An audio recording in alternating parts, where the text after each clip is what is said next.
What's going on, my fellow A-Plusers? Welcome back once again to a brand new episode of A-Plus Morphinominal. It is I, your Morphinominal host, Adam Perez, and it is, in fact, Toku Tuesday around here, ladies and gentlemen. You know exactly what that means. Zenkaiger review coming your guys' way as we're going to dive into episode number 25 here. Now, listen, you guys know when it comes to episode 24, last week's episode, I was not thrilled by it at all. The creative team certainly took a vacation, to certainly say the least. So I was really hoping that maybe coming into this week's episode, things might be slightly different. And if I could be perfectly honest with you guys, for episode 25, I don't really know what to make of it, honestly. I don't know if I'm disappointed in this episode.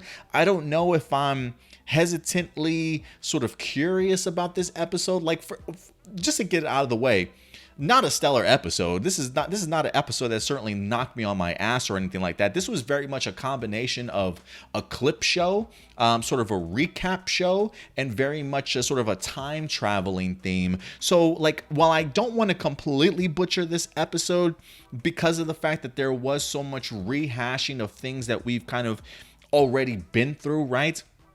There is another sort of original sort of concept and storyline in here of the idea of Seechan getting some spotlight and some shine, which I really appreciated. The idea, at least, that when this sundial monster at least takes our Zenkaigers back in time, I appreciate the fact that it's at least our current Kaito that kind of gets thrusted back where he's at. Doesn't really, his memory starts to kind of fade, if you will, and they wind up really just repeating the entire 24 previous episodes and landing right back in the same spot that they were in. So the idea that Seechan gets some appearance, seeing how the Tojitendo sundial monster sort of navigated his way through time and stuff, it was kind of a fun little element to kind of play around with the concept of just a traditional clip show. You know what I mean? I mean, we literally could have just sat around and like, do you guys remember when we did this sort of thing? Or, oh, remember that battle that we had? And then another clip. Like, it could have just been your traditional clip show. But there is an element to the time traveling aspect and the Seechan stuff and the Tojitendo stuff that made me not mind the episode as much. So I'm not going to say I liked it. I'm not even going to say I was like, I didn't like it. I'm just very neutral about this week's episode, honestly. For me, it just sort of bums me out at the fact that, like, if there is any negative aspect, it just kind of bums me out that we literally took a break on episode 24 and we literally come back once again and take another semi-break here. It feels like we're on a little bit of a 2-week hiatus from any legit sort of storytelling, although the preview for next week's episode does look pretty badass. So I am back for Zenkaiger episode 26, to say the least. It just felt like episode 24, Vacation Day, could have easily have been this episode. You know what I mean? But the fact that you have two back-to-back very subpar episodes, a little bit disappointing for me, honestly. But again, a couple things that I will point out here. The sundial monster, I enjoyed the way that he was certainly utilized. If I did get any sort of laughs out of this episode, it definitely was seeing how Barashitara and the Tojitendo come up with this plan to send this monster back into time, but they don't take into account the idea that nobody else on the Tojitendo is going to believe that this monster is here to help them, or is at least trying to do what he set out to do, right? Take the Zenkaigers all the way back to the beginning, stop them from even forming. You can't even do that, right? Because the same person that sent you in Barashitara doesn't even believe you when you get into this, when you get to back to the very beginning of the season. So I just thought it was pretty funny to kind of see that Ijirude, Stacy really wanted nothing to do with this guy, that he literally could not communicate what he wanted to with everybody. Like, hey, I'm from the future. Barashitara sent me. We're trying to stop the Zenkaigers before they form. By the time he even gets anything out, like, nobody wants to believe this guy. So there was a little bit of a chuckle and just a reassurance here that the Tojitendo may not necessarily always be the brightest. Decent game plan, but definitely didn't take into account the idea that nobody else in the Tojitendo would certainly believe him. And it's even one of those things too that, like, at the end of the episode, Seechan brings up, right? Like, he I think he even, like, compliments his team for believing in him the entire time, right? Which clearly, Sundial World, nobody believed that dude. So I did get a little bit of a laugh in regards to that. Especially the fact that we literally end up right where we were by the beginning of the episode. So if anything, also when it comes to the villain this week, the idea of time traveling, if anything, is already confusing for some people out there. But I mean, you want to talk about just like time paradoxes and like just how messed up they've really made the timeline if they actually follow the rules of time traveling in here, all the interactions and stuff that has certainly happened.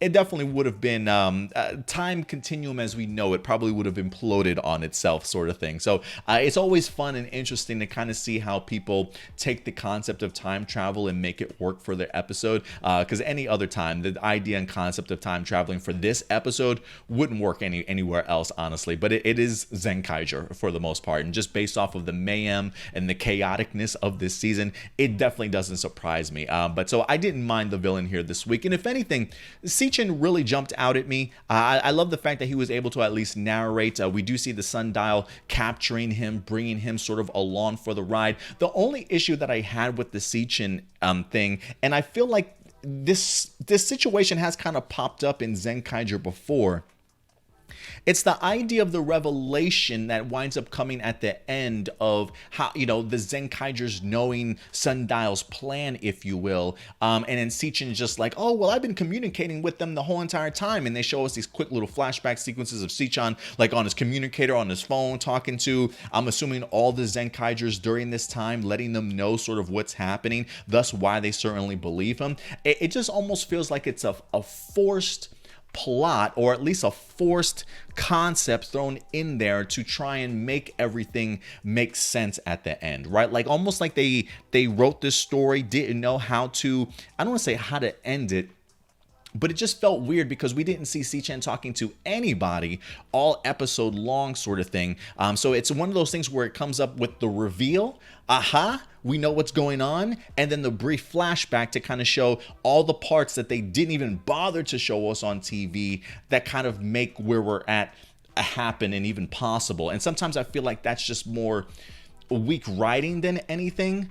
Because again, when it comes to Zenkaiger, it's happened multiple times very early on in the season. I don't feel like I've seen it so much as of late. But the idea again of the big reveal, oh, Seechan's been talking to everybody at the end. That's how they know what's going on with the sundial guy. It just felt off to me. It felt really forced in there, and I feel like there could have been so many other ways that they wind up handling it. But when it comes to Seechan, if you ask me, guys, the big takeaway from this episode that I honestly got, not that we know what the fate of Kaito's parents are, but Seechan says something very interesting in this episode when they're talking about Flint and Vox, the idea of how helpful Flint has been as an engineer creating some of these brand new gears for them.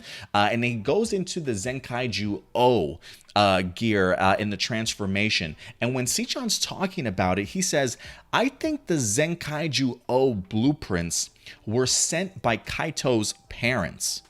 Like the Zenkaiju O storyline was what, 5-6 episodes ago? So he thinks that Kaito's parents sent the blueprints to Flint. He says the two of them must be safe somewhere. So Seechan, I feel like, has just it's just odd to me that in all the episodes that you want to drop this little crumb of nugget of information, that you drop it in like a slash clip show or slash recap show. Because this is insinuating, one, if you thought that Kaito's parents were dead or being utilized in some way, it seems as though, according to Seechan, he's at least under the impression that they're certainly alive somewhere. Has Flint met up with them?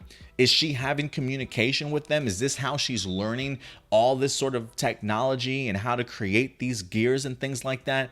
Are they truly safe? It does sort of... I'm ready for Zenkaiger to answer some questions. Based off of the very sort of surface level plot that we've gotten so far, some mysteries and hints at Kaito's family situation and Stacy, outside of what we've gotten, they haven't really given us any answers to anything. More questions on top of more questions. Great glimpses into stuff, but not really fully connecting all the pieces. And for me, 25 episodes in, can I get some pieces? Can I get a little bit of something? And the fact that here that Seechan says that he thinks that the Zenkaiju O blueprints came or were sent by Kaito's parents. Does that imply that they're alive? Has Flint contacted them?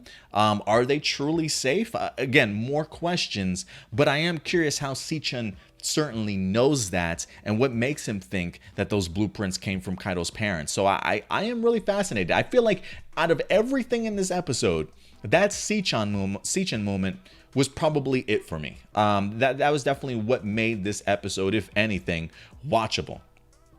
Real quick honorable mention in regards to the gears. We did get our another usage of a gear here in Zoo Ranger, seeing them form their Babel attack.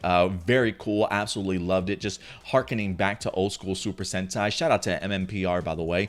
Really great to kind of see how that came together for the team. But you know, overall, again, the humor that the Sundial brings, just by how much of an utter failure his plan ends up being. The Seechan spotlight and then his comments on Kaito's parents does make one wonder if they are in fact still alive. I did have this brief theory in my head when I saw everybody hanging out at the end of the episode. I was like, wouldn't it be weird and cool, like if in a weird sort of time traveling alternate universe sort of way, if like Flint and Zox ended up being Kaito's parents, right? Like maybe if that's how Flint knows so much about engineering sort of thing. And then I started thinking to myself, no, that would be creepy because they're brother and sister, and I don't think that's certainly happening anytime soon. Yeah, overall, guys, you know, I don't know how to feel about this episode. I'm very much mixed, very neutral as of right now. I'm not a big fan of episodes that just don't lead anywhere. I think the idea of Kaito's parents even being brought up was like, okay, maybe you've got my attention now. Let's see how the rest of this episode goes.